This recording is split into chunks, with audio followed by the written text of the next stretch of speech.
আসসালামু আলাইকুম বন্ধুরা, আশা করি আপনারা সকলেই ভালো আছেন আর আপনারা শুনছেন ইসলামিক গল্পের আসর। আজকের এই ভিডিওতে আমরা হজরত ইব্রাহিম আলাইহিস সালামের কোরবানির ঘটনা শোনাবো, যা শুনে আপনাদের ভালো লাগবে ইনশাআল্লাহ। তাই ভিডিওটি না টেনে সম্পূর্ণ শোনার অনুরোধ রইল। মহান আল্লাহ তাআলার সম্মানিত নবী হজরত ইব্রাহিম আলাইহিস সালাম ইরাকে ইসলাম প্রতিষ্ঠার কাজ করছিলেন। তৎকালীন অত্যাচারী বাদশা নমরুদ এতে ক্ষিপ্ত হয়ে পড়ে। সে বিভিন্ন রকম অত্যাচার নির্যাতন চালিয়ে যাচ্ছিল। এরকম প্রতিকূল পরিস্থিতিতে আল্লাহ তাআলার নির্দেশে হজরত ইব্রাহিম আলাইহিস সালাম তার স্ত্রী হজরত সারাকে নিয়ে শাম দেশে হিজরত করলেন। দুর্ভাগ্যক্রমে সেখানকার বাদশা ছিল জালিম ও ভীষণ বদলোক। বাদশাহর লোকেরা হজরত ইব্রাহিম আলাইহিস সালাম ও তার সুন্দরী স্ত্রী হজরত সারার আগমনের সংবাদ বাদশাহের দরবারে পৌঁছে দিলে বাদশাহ তাদেরকে ধরে নিয়ে আসতে বলে। বাদশাহের লোকেরা হজরত ইব্রাহিম আলাইহিস সালাম ও তার স্ত্রী সারাকে বাদশাহের দরবারে হাজির করে। বাদশাহ হজরত ইব্রাহিম আলাইহিস সালামের কাছে জানতে চায় তার সাথে স্ত্রী লোকটিকে। ইব্রাহিম আলাইহিস সালাম চিন্তা করলেন, স্ত্রী বললে হয়তোবা তাকে মেরে ফেলতে পারে, তাই তিনি বললেন সে আমার দিনী বোন। বাদশাহ হজরত ইব্রাহিম আলাইহিস সালামকে বন্দি করে আর হজরত সারাকে বাদশাহের বৎস্বভাব চরিতার্থ করার জন্য রেখে দেয়। বাদশাহর কুপ্রস্তাবে হজরত সারা রাজি না হলে বাদশাহ তাকে হত্যার হুমকি দেয়। অতঃপর হজরত সারা 2 রাকাত সালাত আদায় করার অনুমতি চাইলে বাদশাহ তাকে সালাত আদায়ের ব্যবস্থা করতে দেয়। হজরত সারা সালাত শেষে আল্লাহর দরবারে ফরিয়াদ করেন যেন আল্লাহ তাআলা তার সতীত্ব রক্ষা করেন। এরই মধ্যে বাদশাহ অত্যন্ত অসুস্থ ও দুর্বল হয়ে পড়ে। অবস্থা খারাপ দেখে আর বাদশাহর মৃত্যুর জন্য তার লোকেরা হজরত সারাকে দায়ী করবে ভেবে হজরত সারা বাদশাহর সুস্থতার জন্য দোয়া করেন। একে একে 3 বার একই ঘটনা ঘটলে বাদশাহ হজরত সারার কাছে ক্ষমা প্রার্থনা করে।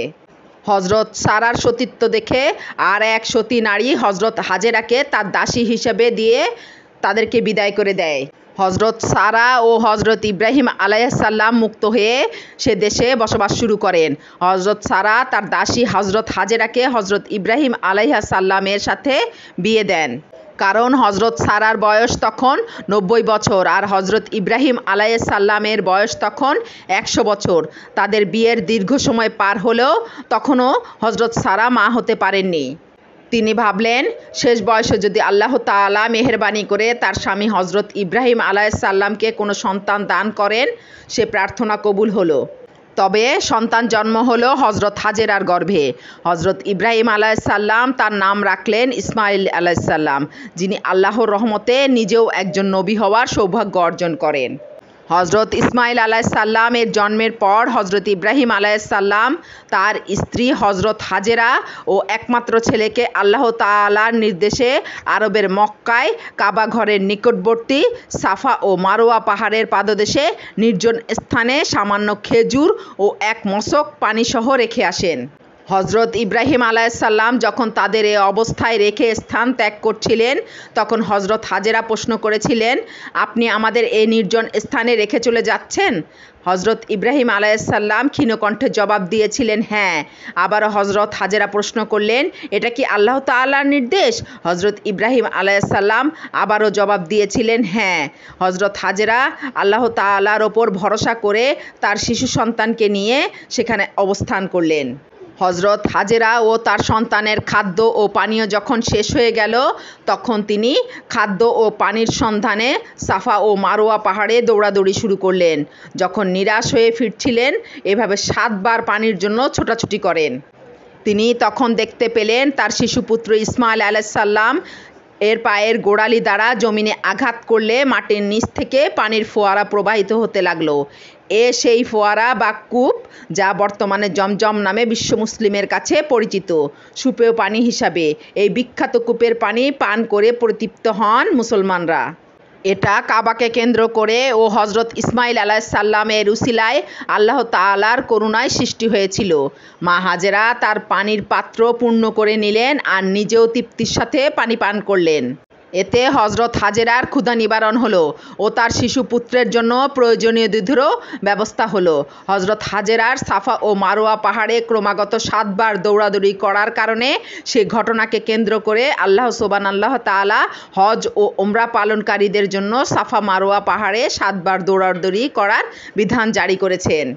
এরপর হজরত ইসমাইল আলাইসাল্লাম এর যখন হাঁটা চলা ও খেলাধুলা করার বয়স হলো, তখন হজরত ইব্রাহিম আলাইসাল্লামকে স্বপ্নে আদেশ করা হলো।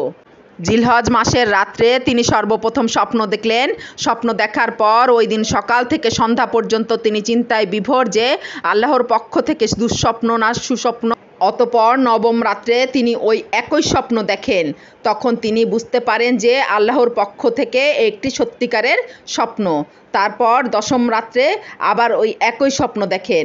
তাই ওই দিনে তিনি কুরবানি করতে উদ্যত হন। পরপর 3 রাত স্বপ্ন দেখার পর তার মনে যে প্রতিক্রিয়া সৃষ্টি হয় তার ওই পরিপ্রেক্ষিতে উক্ত 3টি দিন বিশেষ নামে বিশেষিত হয়েছে।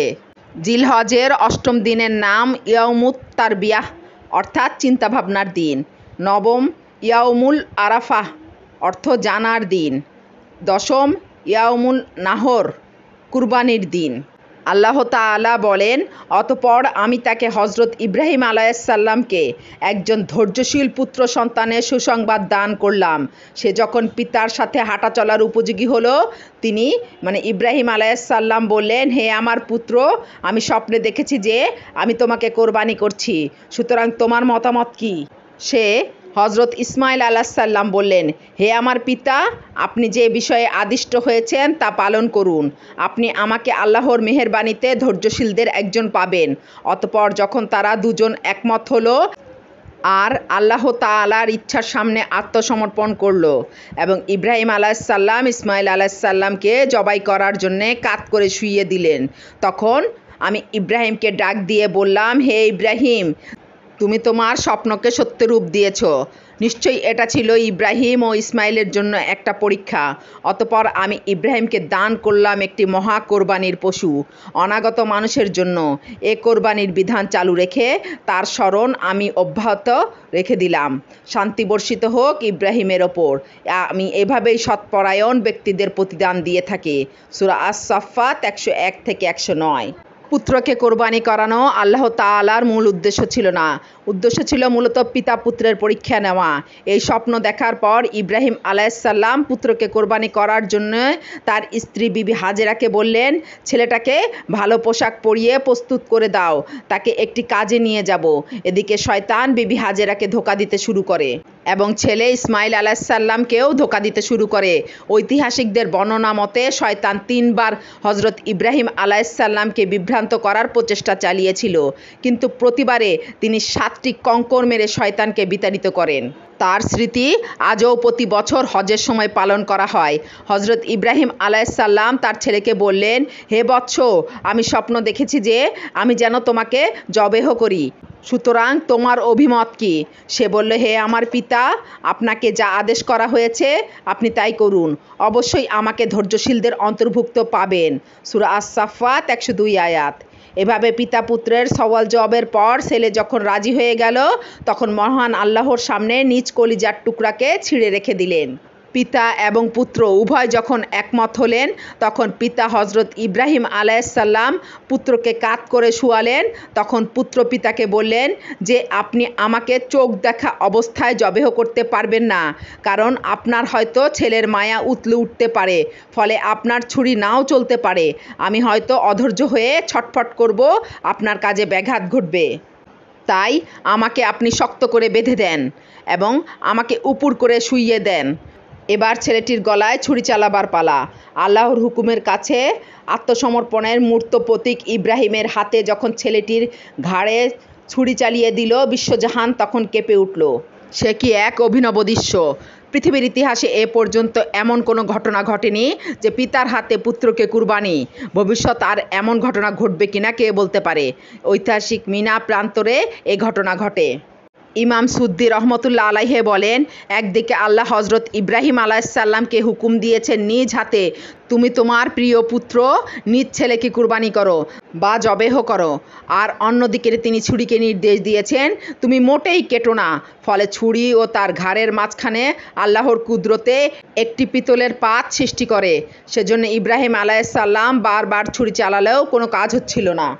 এ পরিস্থিতিতে বিশ্বজগতের সবাই যখন হতভম্ব এবং হতবাক ও শ্বাসরুদ্ধ, তখন মহান আল্লাহ তাআলা তার রহস্য ফাঁস করে দিয়ে জান্নাত থেকে জিব্রাইল আলাইহিসসালাম এর মাধ্যমে একটি দুম্বা পাঠিয়ে দিলেন এবং ইসমাইলকে বাঁচিয়ে নিয়ে ইব্রাহিমের অজান্তে সে দুম্বাটি তার দ্বারা জবেহ করিয়ে দিয়ে ঘোষণা করলেন, হে ইব্রাহিম, তুমি স্বপ্নকে সত্য প্রমাণ করে দেখালে। আমি এই রূপেই খাঁটি বান্দাদেরকে পুরস্কার দিয়ে থাকি। নিশ্চয়ই এটা ছিল একটি সুস্পষ্ট পরীক্ষা, আর আমি তাকে মুক্ত করলাম এক মহান জবেহের বিনিময়ে। সূরা আস-সাফফাত 104 থেকে 107। হজরত ইবনে আব্বাস রহমতুল্লাহ আলাইহে সহ অনেক মুফাসসিরিনদের মতে ইব্রাহিমের কাছে যে দুম্বাটি পাঠানো হয়েছিল সেটি জান্নাতে 40 বছর ধরে লালন পালন করা হয়েছিল। হজরত ইব্রাহিম আলাইসাল্লাম যখন ইসমাইল আলাইসাল্লামকে জবেহ করেছিলেন তখন জিব্রাইল আলাইসাল্লাম বলেছিলেন, আল্লাহু আকবার, আল্লাহু আকবার। অতঃপর ইব্রাহিম আলাইসাল্লাম বলেন, আল্লাহু আকবার, অলিল্লাহিল হামদ। তারপর থেকে এ তাকবীরটি চিরস্থায়ী সুন্নাতে পরিণত হয়, আর আল্লাহ বলেন, আমি তার জন্য এই বিষয়টি ভবিষ্যৎ বংশধরদের মধ্যে প্রতিষ্ঠিত রাখলাম। সালাম বর্ষিত হোক ইব্রাহিমের ওপর। সূরা সাফফাত 108 থেকে 109। আল্লাহর ঘোষণা মোতাবেক তখন থেকে চলে আসছে ইব্রাহিম আলাইসাল্লামের আদর্শের বাস্তবায়ন। তাই আজ পৃথিবীর লক্ষ লক্ষ মানুষ আল্লাহর হুকুমের প্রতি পালনের সাথে সাথে প্রতি বছর ইব্রাহিমের স্মৃতি পালন করে পাপ মোচন করছে। হজরত ইব্রাহিম আলাইসাল্লামের আদর্শকে কিয়ামত পর্যন্ত চিরস্থায়ী করে দিয়েছেন, যা বিশ্বের তাওহীদবাদীদের হৃদয় বিজয়ী। এই সুমহান ঘটনাকে চিরস্মরণীয় করে রাখার জন্য তো বন্ধুরা, ঘটনাটি কেমন লাগলো তা কমেন্ট করে অবশ্যই জানাবেন। আর ভালো থাকবেন, সুস্থ থাকবেন, আর ইসলামিক গল্পের আসর চ্যানেলের পাশেই থাকবেন। আসসালামু আলাইকুম।